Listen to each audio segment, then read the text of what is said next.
I appreciate very much the gracious introduction that Steve gave. I was a little nervous. He started to say, here is a man who needs no introduction.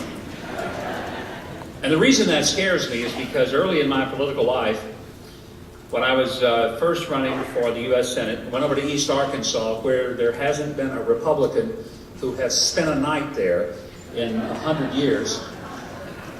I'd been invited to come to speak at a civic club. So I got over there, and when I arrived, I found out that the person who had invited me did not show up that day.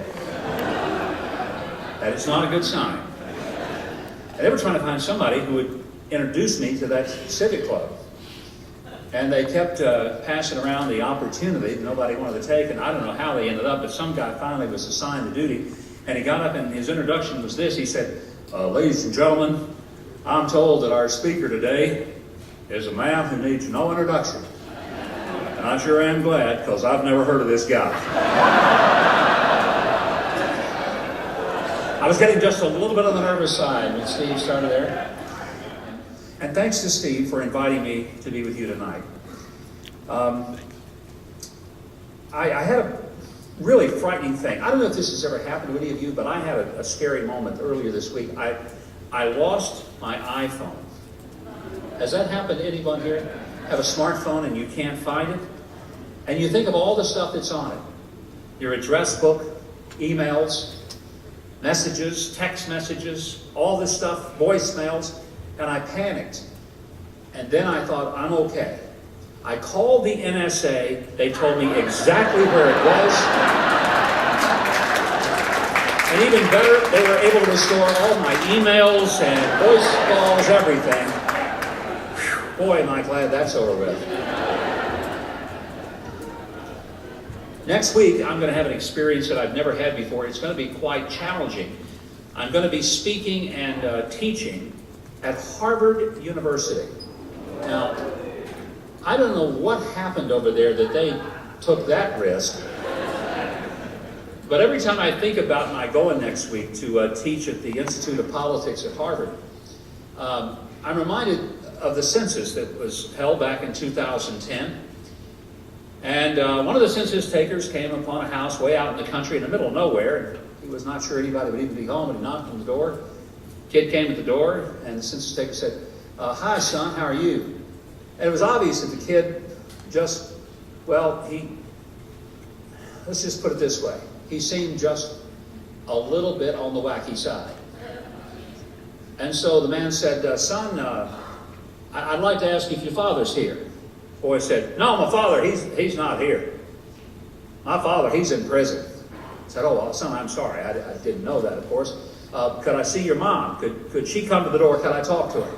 Oh, my mama, she's not here either. She's in prison too. I said, oh, son, I'm so sorry. Well, I guess you have an older brother or sister who's here. I got an older brother. Well, could I see him? Oh, no, he's in an insane asylum. Oh, son, I'm so sorry. Do you have an older sister? Yeah, I got an older sister. Is she here? No, she's not here either. She ran off about 3 years ago. Well, son, that's just sad. Is there anybody else in your family? Oh, yeah, I got the other brother. Well, where's your other brother? Oh, he's at Harvard. Harvard. Said, do what? Said, yeah, I got a brother. He's at Harvard. Said, like Harvard University? Said, yes, sir, Harvard University. He's there. That's where he is. He's at Harvard University. Said, well, I can't imagine that out of this family that you've just described, you've got a brother at Harvard University. Tell me, what is he studying? Oh, he ain't studying nothing. They're studying him. I think that's why I'm going next week. I'm pretty sure. I've already decided that being there next week, it's going to be like the time that I had Leonard Skinner on my show on Fox. And I got to play with him, which was really awesome because I love Leonard Skinner. And they're a great bunch of guys. They're really just a bunch of country boys that like to hunt and fish and play music. And I can't think of 3 better things to do in one's life: hunt, fish, and play music. So we had a great time. But if you ever have seen the video of my playing Sweet Home Alabama with Leonard Skinner, I just want you to know, here's the band in all of their Leonard Skinner glory. And here I am in a suit and tie. And I looked at that and I said, what doesn't fit in this picture here? And maybe next week it's going to be such a moment. Something doesn't quite fit. You know, I'm thinking a lot of things don't fit right now in our country. And one of the reasons I'm here is because I'm concerned that there are some directions we have taken as a nation that make no sense to me based on understanding just a little bit of who we are as a country. I go back and read the Declaration of Independence and I realize that we were created by some incredible and brave and very visionary men and women who believed that freedom was so valuable, that the idea of personal liberty, to think for oneself, to speak for oneself, to worship as he or she would wish to believe, or not to worship at all. The idea that a person could make a decision as to where one would live, what kind of education his children would have, what kind of life he would live, what kind of vocation he would pursue. The idea that we would have that kind of liberty, it was unheard of in the world at the time. The idea that a person, no matter who he was when he was born, he was not stuck where he started. He had the opportunity to dream any dream, own land, own more land, buy more, build more, do more, hire people, open a business. Or if he wanted to, he could work for somebody else. It was all up to whatever he chose because he was a free man. And the thought that these brave, incredible people were willing to take the muskets off their mantles, which were far better suited for hunting rabbits than they were to take on the British Army. And that with all the courage that it's hard for us to even conceive, they declared their independence, not just from any nation, but from, at that time, the world's most powerful and affluent nation. And they said to the king, "We will bow to you no more. Our children will live in freedom, not tyranny. And we will decide the course of our future. And we will decide it as free men, not as slaves."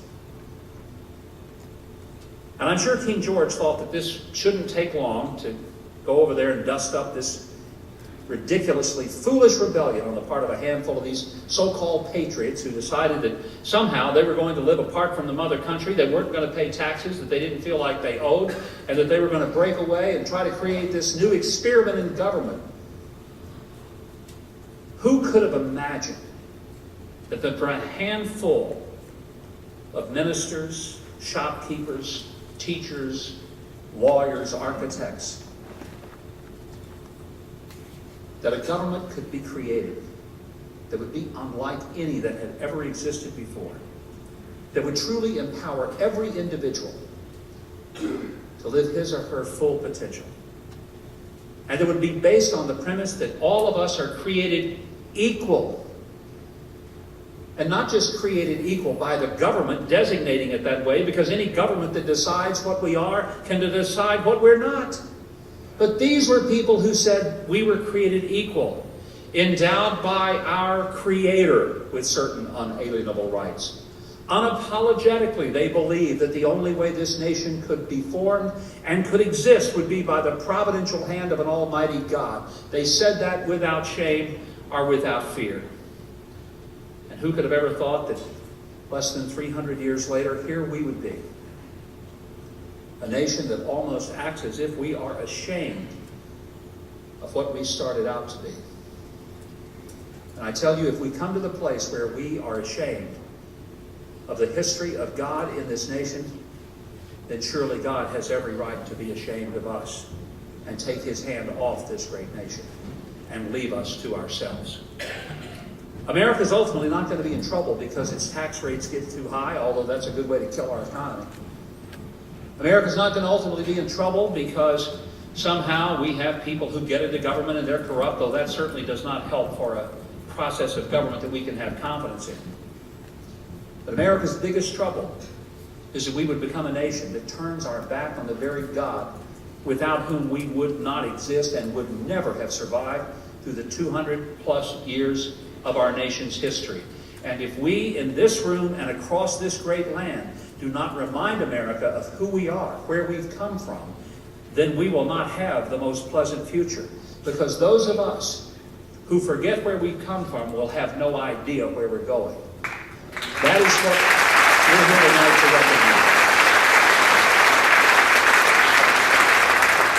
I hear sometimes that people say, well, the Republicans lost in the last 2 presidential elections because America rejected our message. And I disagree with that. I don't think it was that our message was somehow rejected. I don't think our message was ever understood. I think a lot of the people in the country never knew we had a message.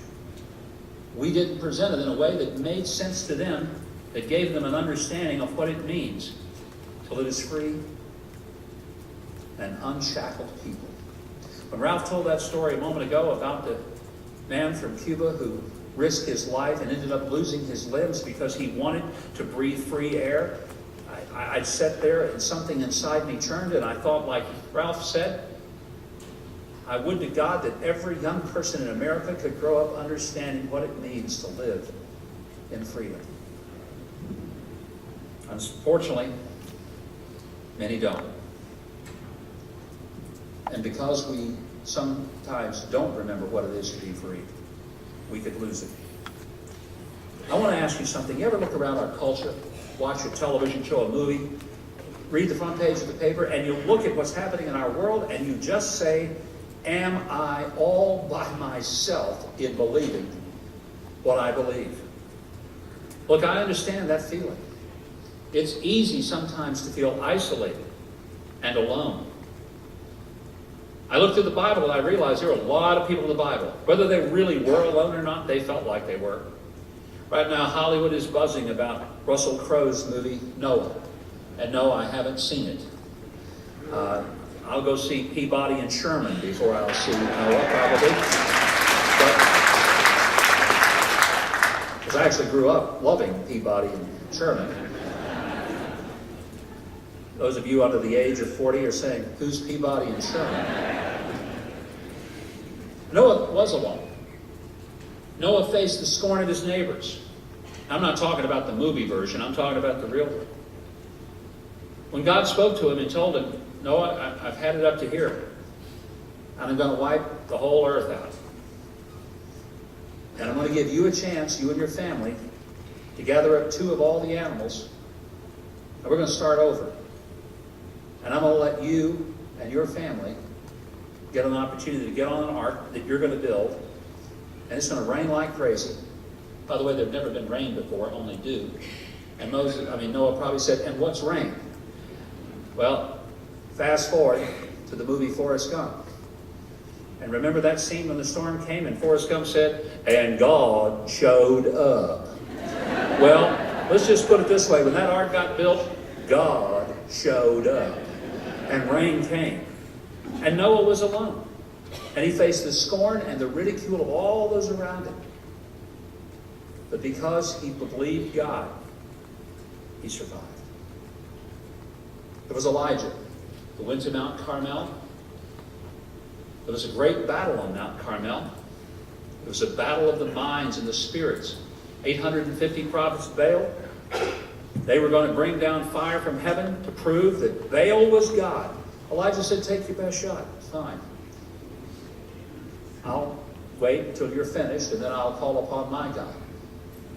850 prophets of Baal built an altar. They were all hepped up. They figured there's 850 of us, there's one of him. What they did not understand is what a lot of people in our culture today, especially people who sit in church every Sunday, never seem to understand. Folks, it is not the number of people that stand against God that determines the battle. It's one person standing with God that will win the battle every single time.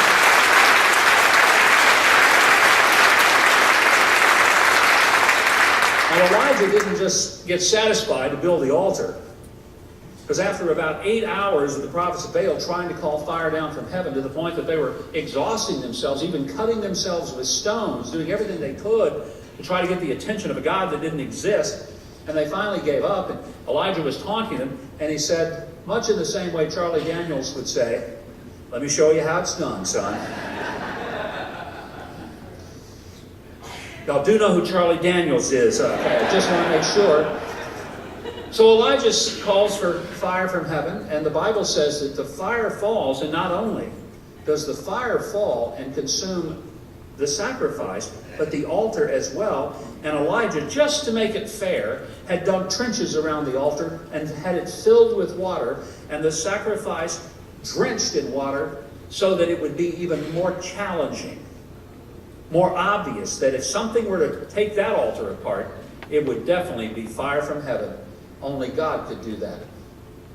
Now Elijah thought he was all by himself. In fact, later when he found that the king was out to get him for the embarrassment of 850 prophets of Baal, Elijah said, "Oh God, I'm the only one you got left." I must confess to you, for a lot of my adult life, I kind of made fun of Elijah and said, here's Elijah, megalomaniac. Maybe he should run for president. Here he is, he says he's the only one. It's similar to somebody who would say, we're the ones we've been waiting for. You remember that? Elijah says, I'm it. I'm the only one you got, God.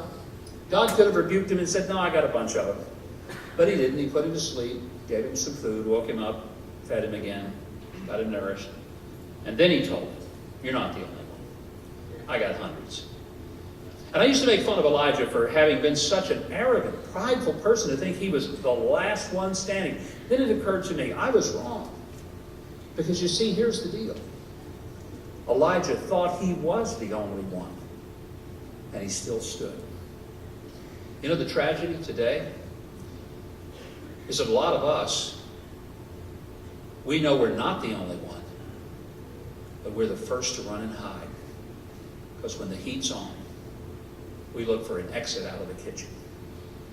America's not in trouble because of the secularists who defy God. America's in trouble because those who are the salt have become more like sand. And those who are supposed to be the light have put it under a bushel. And the world is dark because we've not lit the candles. And the world is decaying because we've not poured the salt on to preserve what should have been preserved.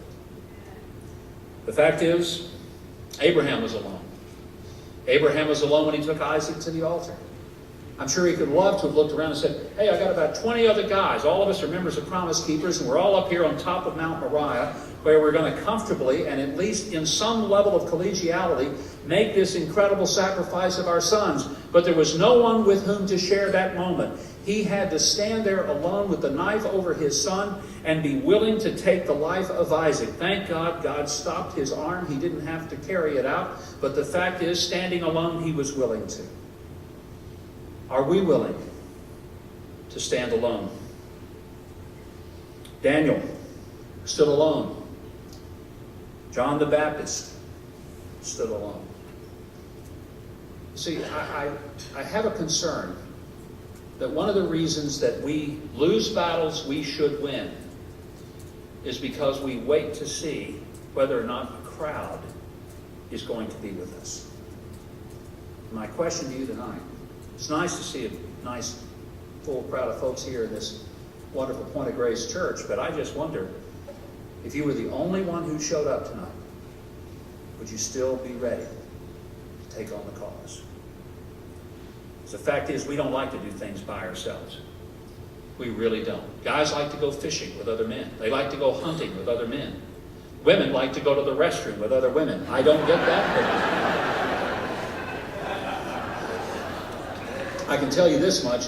If I ever say I've got to go to the restroom and some guy says, I'll go with you, he ain't going with me. That much I know. But most of us don't like to be alone. We want to be part of a crowd. We want to be part of a group that has agreed with us because there's a comfort in having people around us saying, yes, you're right. What about when everybody around us says, no, you're wrong? Then are we willing to stand? That's the courage. Last year, my wife and I were in Boston. I was going to be speaking to the National Association of Lieutenant Governors, and we went a day early so we could go to Fenway Park and catch a Red Sox game. I'm not that big on the Red Sox, don't dislike them. It's just that I'm kind of ambivalent about the team, but I love Fenway Park. I think it's the greatest ballpark. Maybe Wrigley is equal, but those are the two great ballparks in America, and I just love to see a ball game there. You know what I took a picture of when I was at Fenway, it wasn't not one of the players. They were playing Toronto. So there wasn't much to take a picture of the Toronto players. I really wasn't following Boston that much. I'll tell you what I took a picture of. This may surprise you. I'm sitting in the stands, and I'm watching this guy, and he gets my attention. And I take this picture. And the guy that I took a picture of wasn't in uniform, wasn't even on the field. He was a vendor, and he was hauling a big bucket, I guess a tub, if you will, of beer. And he was going up and down those stands all the blessed day. Now, I don't drink beer. In fact, let me make a confession. I've never tasted it. I know that makes me sound a little weird, and it's not because I'm some wonderful teetotal or moral giant. It's just that I smelled it when I was a teenager. My friends tried to get me to drink it, and my response was, "You want me to drink that?" I said, "That tastes like something that's been in somebody's mouth, not something I want to put in mine." And the smell of it was so repulsive. And he said, "Well, you got to develop a taste for it." Now, I'm a logical person, basically. I tend to be more logical than emotional. And so someone presents to me something and says, "Well, I know it smells bad, but if you taste it and keep tasting it over and over again, you will develop a taste for it." That to me sounded like, okay, let me see if I get this straight. Something that I have a natural aversion to, something that my body rejects even by the smell of it, without even tasting it. You tell me that if I continue to push myself into tasting it, I will get where my course of resistance has been so eliminated that I'll get where I can tolerate it, and I might even get to the place where I pretend I like it. Is that what you're telling me? He said, "Well, that's not exactly what I had in mind." I said, "That just doesn't make sense." So waving a beer in front of my nose does not turn me on. Now, waving a bucket of chicken in front of me. So it's not because I'm buying anything from this guy, because I'm not. But here's what I noticed. This is the hardest working man in the ballpark. This guy's, I don't know what that thing weighed, but it had a bunch of ice and, 50 cans of beer. And he's jumping up and down those stands all day long, up and down those stairs, and with a cheerful attitude. And I thought, the guys on the field aren't working today as hard as he is. They're going to make a whole lot more money than he will. So why is he doing this? Because I believe that he knew that if he would work really, really hard at that maybe someday, instead of delivering beer to the stands, he could buy a ticket and sit in the stands and watch the game. And I sat there, and I know this may sound a little weird to you, but I thought, that's America.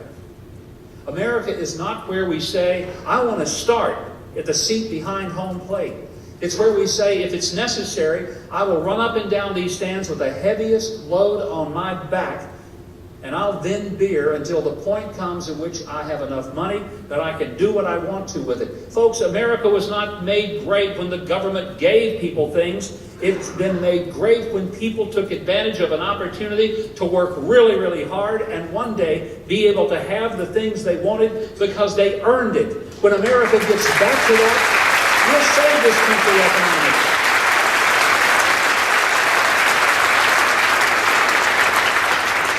But the sad thing is we can't do that until we understand how hard it is some people are working and create a government that does not punish people for working, but rather rewards them for their productivity, which we don't do now. We punish people who are being productive. We reward people who are being irresponsible. Think about what happened when the Wall Street collapse happened in 2008. Remember? We bailed out AIG and Goldman Sachs. Billions and billions of dollars, $700 billion to bail out big companies that were run into the ground by the smartest people in the room, the people who had gone to Harvard Business School, the people who are supposed to be so much smarter than the rest of us. And not only did we bail them out, they got bonuses for having ruined their companies and ruining the country's economy. And I'm thinking there's something horribly wrong when we do not prophetically call out that kind of corruption, that kind of cronyism that exists between the powers of Washington and the powers of Wall Street, when we do not stand back and boldly declare that when you punish the productivity of good people and you reward the reckless irresponsibility of others, you cannot expect the blessing of God in your economy and in your life. And it wasn't too long after watching our government, and by the way, let's be fair, it was a Republican government who thought TARP was a good idea. Forgive me, I did not think it was a good idea then, and I don't think it is now. And I remember standing at a gas pump one day, and I was putting gasoline in my car, and it was boneyard empty. I'm standing there pumping, and I'm watching the little thing go around thinking, if this keeps up, I'm going to have to sell a kidney to fill up this vehicle. In the meantime, a car pulls up to the gas island just next to mine. Young lady gets out. I could see there's a couple of kids in her car, both in car seats, so they were little. It was the time of morning. I assumed she must be taking them to school or daycare. Probably she was headed on to work. She was dressed as if she was going somewhere. And I noticed, as I'm standing there pumping gas, she's putting some gas in her car. And I look up and she's gone. And I was kind of startled because I'm thinking, I was here before she came. She's left, I'm still pumping gas. I've got a ways to go. I looked over and realized she'd only put $5 worth of gas in her car. But this time she's driven off. Then it hit me. She didn't put $5 of gas in her car because that's all she needed. She put $5 of gas in her car because that's all she could afford. And I figured that probably she'd have to scramble up another $5 the next day or the next and come back and squeeze a few more drops in it and keep repeating that. Some people live paycheck to paycheck. I'm thinking she's living from $5 to $5 just to try to get enough to get her where she's got to go. I say that because in our nation today, those of us who are believers, we need to understand that we should honor and reward those who work hard, and we should not be subsidizing those who cheat and who steal. And there's something wrong in this country, and I call upon God's people to understand the difference. And people say, how do you think Republicans are ever going to win back areas that have just believed the lies of the Democrats, that the government can take care of them? I'll tell you something, folks, we say it in our churches all the time. Nobody cares how much we know until they know how much we care. We need to start recognizing that liberty and individual freedom that empowers people to live where they want to live, to be able to fill up their tank with gas, where we challenge a government that makes it harder for that young single mom to be able to keep her paycheck than some guy who ran Goldman Sachs into the ground. I'm not against Goldman Sachs, but I'm against the corruption and I'm against the idolatry of money that has made this country a mockery of an economic system in which we get paid for hard work and we get paid well. But we don't get paid for stealing other people's incomes and stealing other people's jobs, get bonuses for doing it, and the government looks the other way and acts like it's okay. It is not okay.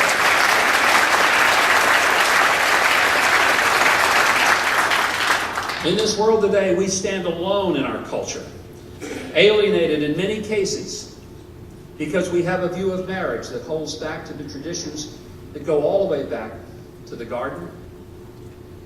That is, by the way, I've heard people argue with me and said, well, Jesus never said anything about marriage. I said, yes, he actually did.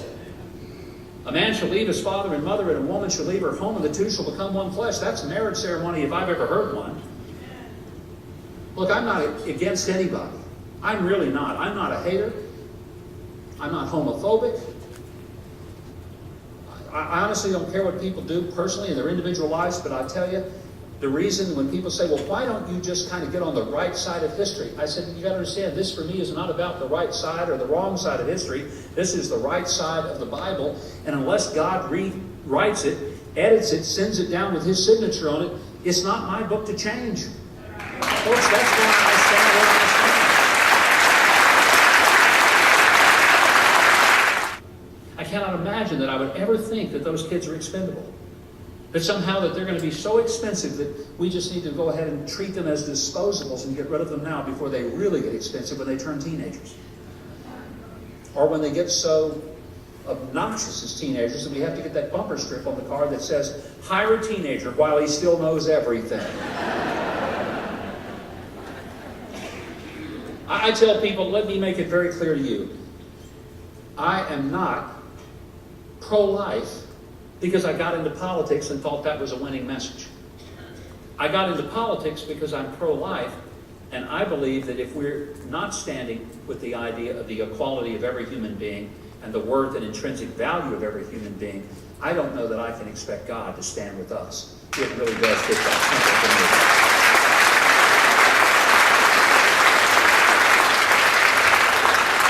I believe we have to stand alone, not only against our culture, but against the courts.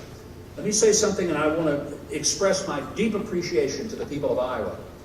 You have a mechanism in your state when you have judges that have decided that they know more than the voters and their duly elected representatives. You can actually turn them out. And you did that back in 2010. And I think it was one of the most significant messages that reverberated across America when that happened. Look, I was a governor 10 and a half years. I ran the executive branch. I worked with the legislative branch. I also had to work with the judicial branch. I did well enough in 9th grade civics to know this much about our government. We have 3 branches of government, and all of those branches are equal to each other. Where on God's earth did we ever get the notion that somehow the judiciary is superior to the legislative and the executive branch put together? Where did we come up with that idea? It is not in the Constitution. In fact, the founders said if there was a weak part of the government of the 3, it would have been the judiciary because they were not the ones elected and directly accountable to the people. Let me be very clear. The ultimate power in this country is not the Supreme Court. It is not the judiciary at all. It is not the executive branch. It is not the legislative branch. The ultimate authority in this country is the people. The people are the ultimate authority. Every person who governs by the authority of the people. And if there is not the consent of the governed, then the government needs to disappear, and a government goes in place that does understand that its responsibility is to the Constitution and to its people, not to its own whims, not to its own ideas or its own ideals. We are living in a world where we've got 9 people in black robes who think that they can somehow override the expressed will of the elected representatives of the people or the direct vote of the people. When we're hearing about the marriage laws being overturned, we're not hearing about masses of voters deciding that. We hear about some justices deciding that. It's time for us to say, I'm sorry, Mr. Justice. I'm sorry, Mr. Judge. You have some power. You get to interpret the law, but you don't get to make it up, and you don't get to carry it out just because it is how you feel. That's not what we are as a country. And we've got to stand alone with the Constitution. Folks, I want to tell you, if we're not careful, we're going to not drop suddenly into a new level of tyranny. We're just going to casually slide that way. We have now in this country a criminal enterprise. It's called the Internal Revenue Service. I know what I just said. Yes, I probably will get audited this year. I get it. But what else can you call an agency that uses all the power that it has with all of the resources of government to crush those whose views it disagrees with or dislikes? North Korea does that, we expect it. Iran does that, and we expect it. It's done in Russia, and we expect it. It's done in Syria, and we understand why. But this is the United States of America, and no government agency that our tax dollars pay for ought to be crushing us because we happen to hold a view that believes that we are ultimately accountable to God, not to the IRS. Our allegiance is to G-O-D. What are we going to understand that?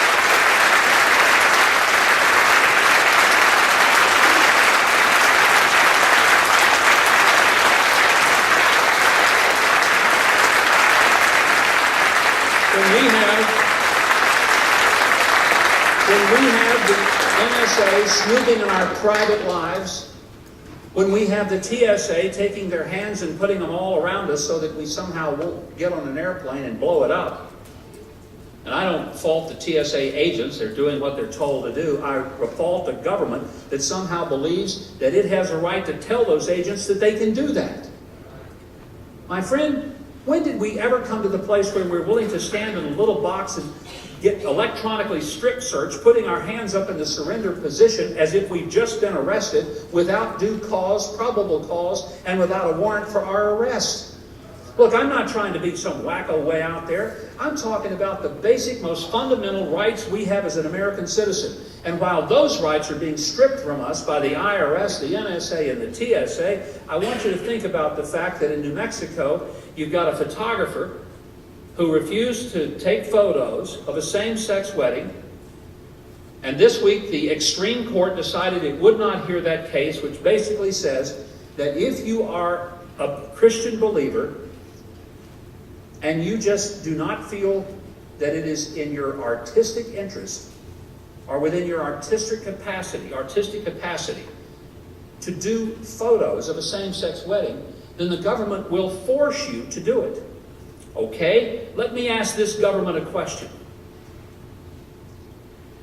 If I go to a Muslim artist and ask the Muslim artist to paint me a picture of Muhammad, will the government stand behind me and force that artist to paint me a picture of Muhammad? Yes or no in this country? The answer is no. So I'm asking this. Why is it that Christians stand back and take it in the teeth time and time and time again? But we cannot change this country if we don't rise up and at least vote, and vote with an informed mind and a committed spirit, and if we're not willing to stand alone. I've been dealing with a case in Boston. It involves the Pelletier family, an outrageous story that for 14 months, a 15-year-old girl by the name of Justina Pelletier taken from her family. I don't have time to go through the full details of the case, but I've never seen anything quite like this case in my life. And I'm thinking, what happened to a government that instead of protecting the rights of a mother and father would trample all over them? How can this happen? It happens when nobody will speak up, stand up, and if necessary, act up and say that's enough. Folks, I believe with all my heart that our founders would be shocked to find out that the government believes that it can take our children from us and raise them any way it wishes to, and even to the point that they get into such silly things as what happened to a little kid in New Jersey this very week. He's an elementary school kid. Name is Ethan. He was twirling his pencil, and another little boy in the classroom said, "Look, he's making a gun out of his pencil," which he wasn't. The school suspended him, subjected him to a strip search, a urine sample, and took a blood sample from him, from which he passed out. An elementary school kid. Later, when they actually asked the kid what he was doing, and the other kids affirmed that he was doing nothing more than twirling a pencil, they said, "Oh, we made a mistake." Folks, the mistake is when a government ever thinks that it has the right to take the place of a mother and a father in raising our children and takes from us the basic, fundamental, constitutional, and God-ordained right we have to raise our own children.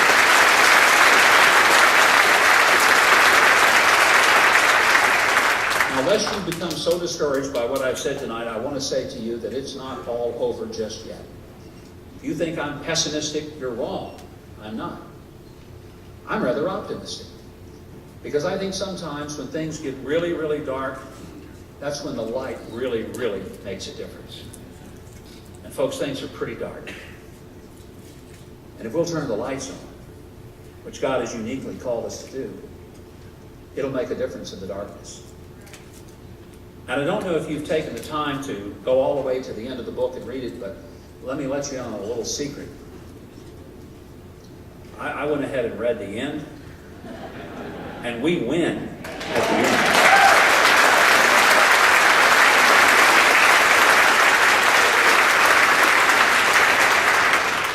Last night was the end of March Madness. It always drifts into April. I don't know why it's March Madness. It's usually April before it's all over.